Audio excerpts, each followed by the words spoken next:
Listo, chicos. Muy buenas tardes para todos. Una alegría tenerlos nuevamente aquí en nuestra clase de Ciencias Sociales. Ya vamos terminando el módulo.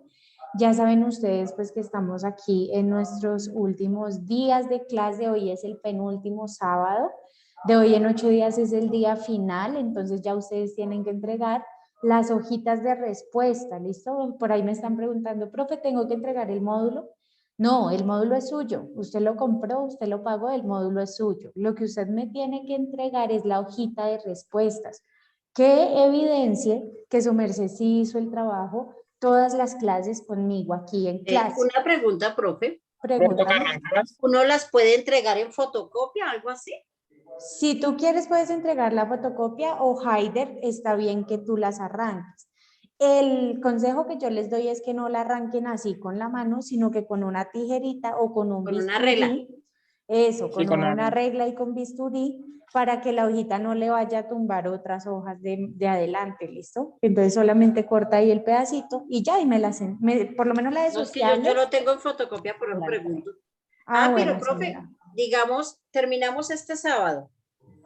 Sí, de hoy en 8. ¿Y ahí cuándo toca entregarlo? ¿Ese mismo sábado o ahí la otra semana? Señora Ana, lo que pasa es que eso tiene fechas diferentes dependiendo de la sede, ¿sí? Entonces yo tengo entendido que Soacha como que es el mismo sábado, Kennedy como que es por allá el martes que tienen que entregar. Bueno, miren que tienen es que hablar con los directores, Ya. ¿listo? Porque inclusive sé que hay unas personas que van a entregar virtual, entonces pregunten el correo si van a entregar virtual o pregunten a dónde tienen que ir para hacer presencial. Todo pregúntenlo, pero con los directores, porque como son de diferentes sedes, cada sede tiene cuestiones diferentes. ¿Listo? Ya, sí, señor. Listo, muy bien. Entonces, bueno, pues Por la curiosidad, actividad... ¿nosotros a qué sede pertenecemos? ¿O en qué sede estás Pero, ubicada? bueno, ¿tú en dónde te inscribiste? ¿A dónde te hicieron la inscripción? Ay, lo que te diga es mentira, que fue mi hija. ¿Y no sabes a dónde fue tu hija? No, no. Pero Bueno, ella vive en Suba. entonces seguramente tú eres de la sede de Suba. Ah, Seguramente. Por ejemplo, mira, acá donde nosotros estamos, desde donde dictamos las clases, es desde Soacha. Pero nosotros acá tenemos chicos de Bosa, tenemos chicos de Kennedy, hay chicos de Suba, hay chicos, inclusive tenemos chicos que están en Medellín, hay otros chicos que están en Barranquilla, o sea, tenemos diferentes lugares, ¿sí? sí, yo estaba desde España. Eso, imagínate. Entonces, por eso es que les toca preguntar al director. Entonces, dile, señora Ana, a tu hija que ella pregunte en el lugar en donde te inscribió a ti. ¿Listo? Bueno. Para que les quede claro, porque pues no, yo no tengo como la certeza, depende según la sede. ¿Listo? Bueno, muy bien. Entonces, chicos, pues vamos empezando.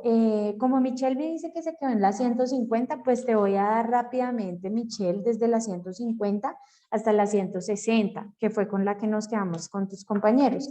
Rápidamente, Michelle, porque pues necesitamos hacer las preguntas del día de hoy, ¿listo? Entonces, la 150, Michelle. La 150 es la A. La 151 es la A. La 152 es la C. La 153 es la B. La 154 es la A. La 155 es la B. La 156 es la D. La 157 es la C. La 158 es la A. La 159 es la B. Y la 160 es la C. ¿Listo? Hasta ahí nos quedamos todos la clase anterior. Y entonces vamos a, permítanme acá un momento. Gracias, profe. Bueno. Listo, ahí les estoy compartiendo entonces el módulo. Y entonces iniciamos, señora Ana, Si me ayudas, por favor, con la pregunta 161.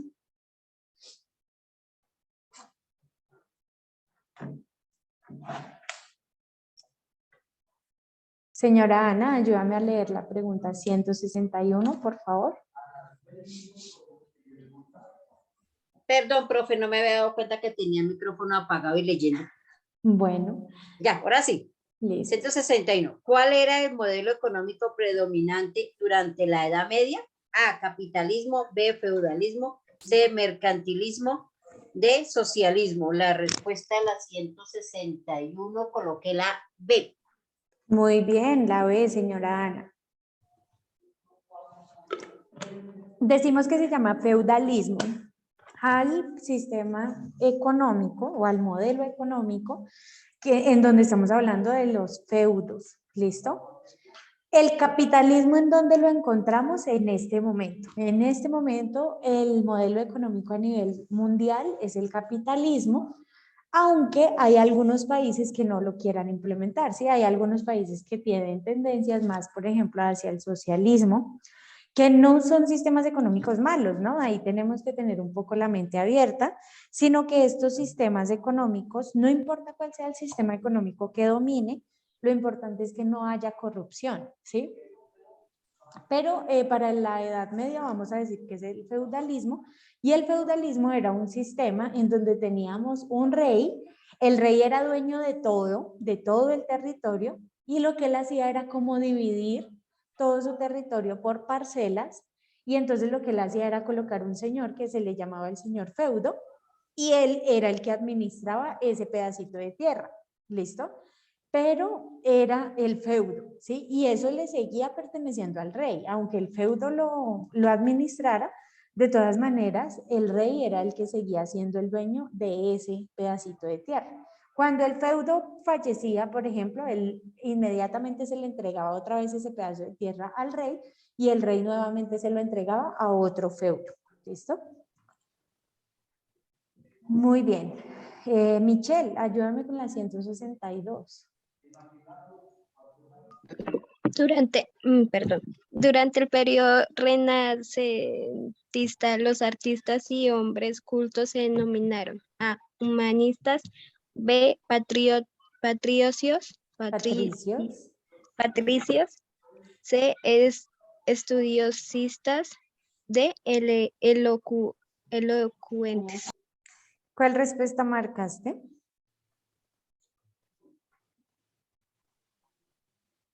Michelle, ¿cuál respuesta marcaste? La B, profe. Bueno, la respuesta correcta es la A. Muy bien, señora Ana, la respuesta correcta es la A.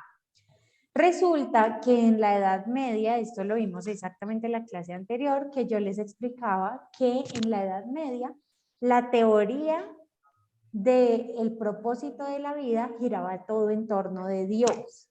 ¿Listo? Entonces a nosotros nos decían, ¿tú para qué viniste al mundo? Para adorar a Dios, para hacer que Dios se sienta orgulloso de ti, para cumplir los mandamientos de Dios. Miren que todo era en torno de Dios, Dios, Dios, Dios, Dios. Pero en el Renacimiento, las personas se dan cuenta de que esta idea de Dios ha invadido toda su vida y ellos intentan dejar esto un poco de lado, ¿cierto? Y empiezan a decir, bueno, yo puedo creer en Dios, yo puedo adorar a Dios, pero yo también puedo ser feliz, ¿cierto? No necesariamente por estar adorando a Dios y por estar pendiente de Dios, no necesariamente necesito, por ejemplo, no necesito humillarme todo el tiempo. Yo también puedo tener un espacio de sentirme feliz, de esparcimiento, por ejemplo, lograr mis propias cosas, ¿no? Porque anteriormente todo se le debía exclusivamente a Dios. No, nosotros podemos pasarla bien, ¿cierto? Miren que hoy en día es un poco más la idea que se tiene. Yo, mientras que no le haga daño a nadie, tengo derecho a ser feliz también y tengo derecho a que me respeten mis derechos. Y yo puedo creer en Dios, pero yo también tengo que trabajar, por ejemplo, en mi salud mental, en mi salud física. Yo también tengo que invertir en mí. ¿Listo? Y pues básicamente de eso se trata el humanismo. Intentar dejar un poquito, o sea, no se trata de dejar de creer en Dios, aunque pues el que quiera no creer en Dios está en todo su derecho, Pero no se trata de dejar a Dios de lado completamente, sino de darnos nosotros también un espacio como seres humanos que somos. Bueno, muy bien. David, ayúdame por favor con la 163. Yo un momento, profe, que se me perdió.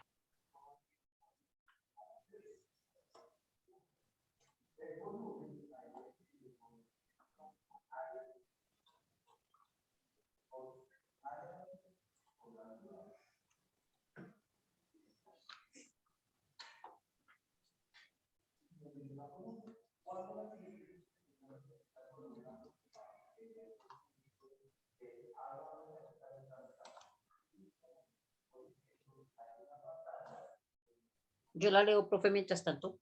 Bueno, señora Ana. Bueno, sí, para ir adelantando. 163.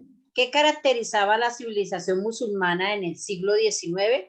A, el politeísmo. B, el nomandismo y atraso económico. C, su atraso respecto al occidente cristiano. D, sus grandes ciudades y el desarrollo del tráfico comercial.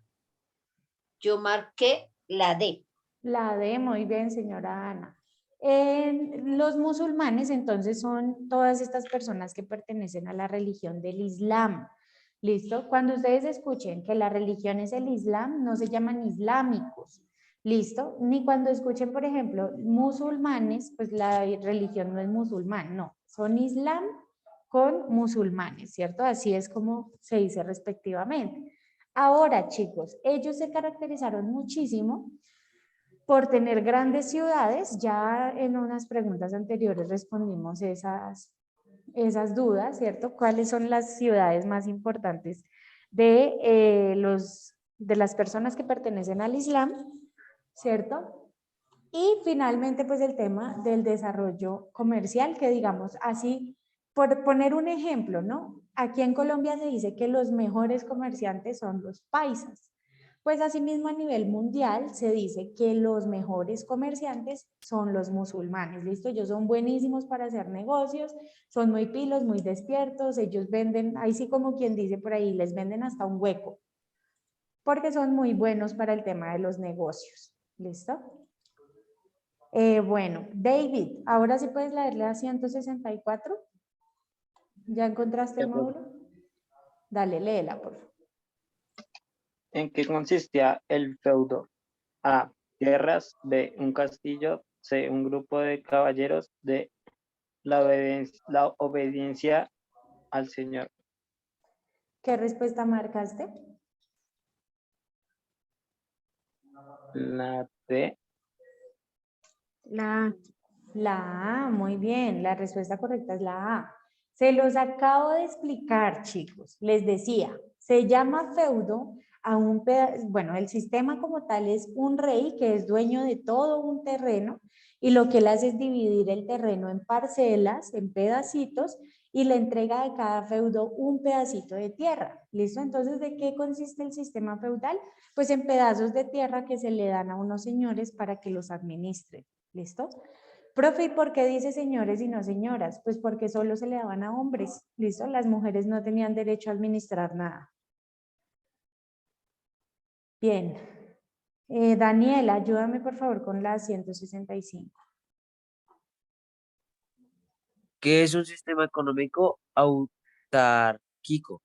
A, uno en el que comercio tiene un sitio fundamental. B, es un tipo de economía que produce todo lo que requiere. C, régimen dominado por el vasallaje. D, un sistema que existió en España y el mundo árabe. ¿Qué respuesta marcaste? La A. No, señor. La respuesta correcta es la B. ¿Listo? Miren que en la palabra nos dicen autárquico. Esa palabra es una palabra muy similar a la palabra autónomo, ¿cierto? Como que tienen un inicio de la palabra muy similar. ¿Qué significa cuando yo digo autónomo? Que yo soy capaz de responder por mí. Cuando decimos autártico, estamos diciendo que producimos exactamente lo que necesitamos. La cuestión, nuevamente para poner el ejemplo de Colombia, es que nosotros lastimosamente no producimos lo que necesitamos, ¿sí? O cuéntenme ustedes, por ejemplo, cuántas empresas de celulares tiene Colombia que produzca y que nosotros consumimos. No, nosotros solo consumimos Estados Unidos, China, Rusia, ¿cierto? Por allá lo más lejano. Los alimentos, ¿cierto? ¿Cuáles son los alimentos que más consumimos? Pues los que son traídos de otros países también, ¿no? Los que importamos, ¿cierto? ¿Será que, por ejemplo, la ropa que nosotros usamos es la que nosotros mismos producimos? Pues lastimosamente no. Aquí a la gente le da vergüenza utilizar algo que sea nacional. Es que esos tenis son nacionales. Uy, no. Uno quiere que los tenis sean de Estados Unidos, que sean por ahí unas Jordan, que sean unas Nike, ¿cierto? Que sea bien gringo para que valga la pena. No usamos lo propio. Y por eso es que estancamos la economía, porque si no vendemos, no conseguimos dinero. Y por eso no somos autárquicos, ¿listo? Si la pregunta fuera, ¿Colombia es un país autárquico? No. ¿Por qué no? Porque nosotros no producimos lo que necesitamos. ¿Sí? Nosotros todo lo que necesitamos lo traemos de otros países. Profe, Bien. ¿cuál era la 165? La 165 es la B. ¿Listo? Y Haider, ayúdame con la 166, por favor. ¿En qué imperio nace la Iglesia Cristiana Ortodoxa? A. Imperio Romano de Occidente. B. Imperio Bizantino. C. Imperio Germánico. D. Imperio Carolingio. Yo marqué la B. Listo, en la 166 la respuesta es la B. Muy bien. ¿En qué imperio nace la iglesia cristiana? En el imperio bizantino. ¿Listo? ¿Qué es? Ya lo habíamos visto. Miren que estas preguntas ya vienen a ser como puro repaso porque ya estos temas los hemos hablado bastante. Y es que el imperio bizantino, cuando decimos que la iglesia cristiana es ortodoxa, o sea, la más radical, el tipo de iglesia más denso que tuvimos que soportar, que fue esa iglesia que era obligatoria, ¿sí? Acuérdense que las personas que no querían pertenecer a la iglesia las torturaban, ¿sí? En muchos de los casos inclusive las asesinaban por no querer pertenecer a la iglesia católica. Mi pregunta sería, por ejemplo, hoy, en este momento, aquí en Colombia, si cogiera a la iglesia a asesinar, así como hizo en esa época, si asesinaran a todas las personas que no quieren ser creyentes, ¿cuántos quedarían vivos? ¿Cierto? Porque así fue como sucedió en esa época. Ellos sencillamente, ¿su merced cree o no cree? No, no creo, listo. Entonces lo torturaban para que se convirtiera en creyente o sencillamente no lo dejaban vivir por no creer en las creencias que ellos tenían de manera religiosa. Les voy a pedir ahí un favor, chicos, y es que ustedes tienen que ser muy exigentes con los derechos que a ustedes les pertenecen. En Colombia tenemos un derecho que se llama el derecho a la libertad de culto y ustedes pueden pertenecer a la religión que quieran, a la religión que prefieran, ¿sí? Sin que nadie los obligue. No, que es que mi abuelita, es que donde yo le diga a mi abuelita que yo no soy cristiano, mi abuelita me mata. No, tu abuelita, claro que con mucho respeto, claro que con mucho amor, pero tu abuelita tiene que comprender que tú tienes la libertad de culto y puedes pertenecer o no pertenecer a la iglesia que tú quieras. ¿Listo? Porque ese tema de las creencias es personal, es individual. Yo no creo en lo que me dice mi mamá, yo no creo en lo que me dice mi papá, yo creo en lo que yo siento que tengo que creer. ¿Listo? Y bueno, chicos, si ustedes revisan ahí el módulo, pues miren que acá tenemos pregunta 165, luego aquí tenemos pregunta 166, y miren que acá hubo como un error porque otra vez volvemos a la 165, y luego otra vez tenemos la 166. No sé si ustedes ya se habían dado cuenta, pero estas dos preguntas que se repiten, 165 y 166, las vamos a omitir. ¿Listo? Y nos pasamos, por favor, entonces a la pregunta 167. Ok, entonces, señora Ana, ayúdame a leer la pregunta 167.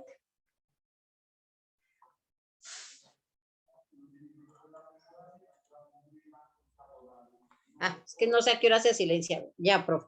167. ¿Con qué nombre fueron conocidas las campañas militares comúnmente sostenidas por motivos religiosos llevadas a cabo con el objetivo específico de restablecer el control cristiano de Tierra Santa? A. Batallas pacificadoras. B. Cruzadas. C. Cabildos. D. Guerrillas. La respuesta que puse es la B. Listo. En esa respuesta, qué pena contigo que me corrí por acá. En la 167, la respuesta correcta es la B. ¿Listo? La B. ¿Qué son las cruzadas, chicos? Pues las cruzadas son exactamente las mismas de las que les estaba hablando hace un momento. Se le llama a la campaña como tal de ir a conseguir más creyentes para la Iglesia Católica, se le llaman cruzadas, ¿listo? Entonces, ¿cuál es la idea? Miren que lo que dicen aquí es que el motivo era religioso, es decir, necesitamos que la gente crea en la Iglesia Católica. Antes la gente tenía muchas creencias religiosas, tenían, por ejemplo, creencias en dioses nórdicos, en dioses mitológicos, había gente que inclusive creía en la brujería, o sea, como que siempre han habido ese tema de la multiplicidad de creencias. Pero la idea era que con las cruzadas se obligaba a la gente a que se volviera exclusivamente católica. Pero si la gente no lo aceptaba, entonces el control cristiano que hacía, inmediatamente los torturaba. ¿Listo? No quiere pertenecer a la iglesia, entonces lo torturaban para que la persona obligatoriamente tuviera que convertirse a la religión católica. Miren que acá pues en la pregunta no es como muy evidente, pero también lo que ocurría era el tema del asesinato. Sí, no era que tú dijeras yo no creo y te matan, porque pues realmente no, pero sí era una situación en donde si tú llegabas a decir yo no soy creyente, pero aparte de eso tú vas y le dices a los demás no sean creyentes porque es que nos quieren dominar, porque es que nos están engañando, si tú coges a decir todas esas cosas, resulta que tú estás atacando a la iglesia y en ese sentido ahí era cuando te asesinaban. Hagan de cuenta que muy por el estilo de lo que pasa hoy en día con la gente que está en contra del gobierno, ¿sí? Miren que uno a veces ve eso con unos ojos muy normales, pero es una tragedia que pasa en nuestro país y es el hecho de que una persona está en contra del gobierno, ¿sí? Digamos que una persona está en contra del gobierno porque les parece que esas personas son todas corruptas, son todos mentirosos, etcétera. Si esa persona no cree en el gobierno, miren que hay mucha gente en Colombia que no cree en el gobierno y no pasa nada.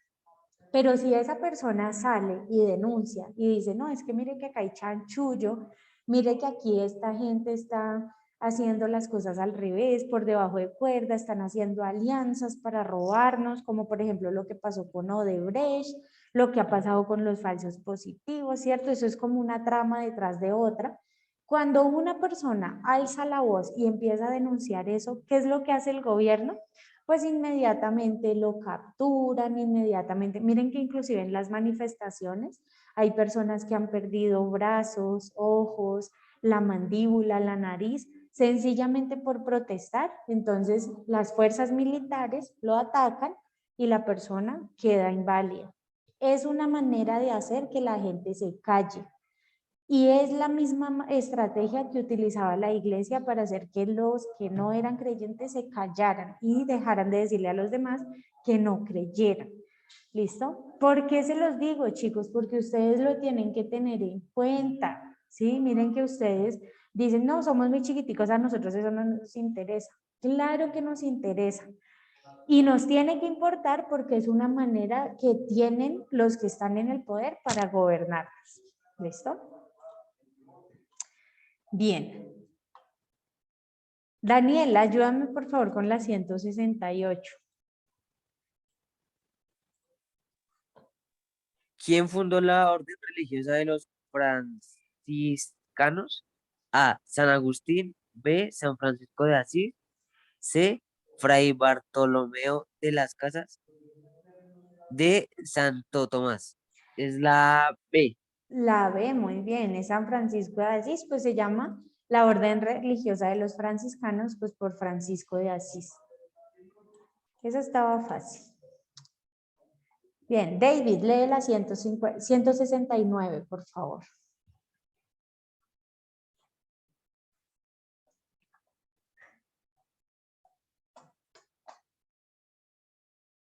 David, ¿estás en clase? Bueno, Haider, ayúdame con la 169, por favor. Ya probé, yo no me sé los números romanos. Ok, entonces la primera es 6, la tercera es 3 y la otra es 1.